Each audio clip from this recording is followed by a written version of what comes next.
uşaqlar. Yemeğe qədərdir. Baxın, dask elədim. Bir dənə şey ağzı var. Bunun ağzını şey açdım. Bu var. İndi elədim. Baxın uşaqlar. Baxın, bundan elədim. Bundan yapışdırdım. Baxın, özünüz baxa bilərsiniz. Bundan yapışdırdım.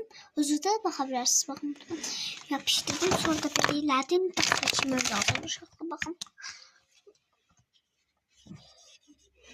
Keşik qarası da yazır. Hamımız keşik yazır. Bakın.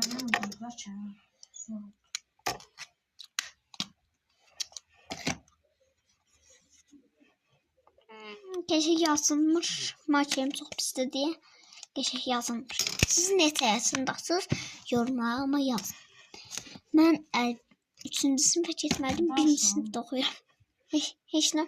YouTuber olacağım. Sənə gömlək alacağım. Ne? Kremzodur nədir ayma? Nənəm. Səni gömlək. Hem yazırıq, hem yazırıq. Baxın, hem yazırıq, hem yazacağıq. Qəşək bunu yazım qəşək. Hələ buradadır.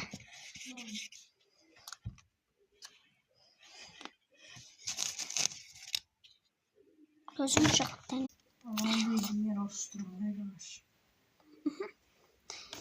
Bundan bunu götürüb bir də qəşək silirik.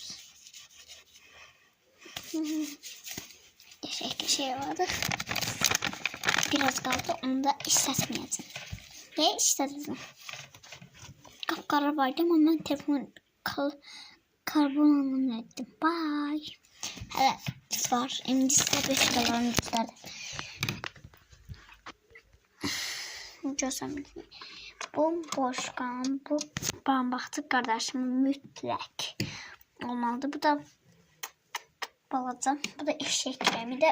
Baxın uşaqlar. Ağa, qapqara üst, ağappaq üzü olur.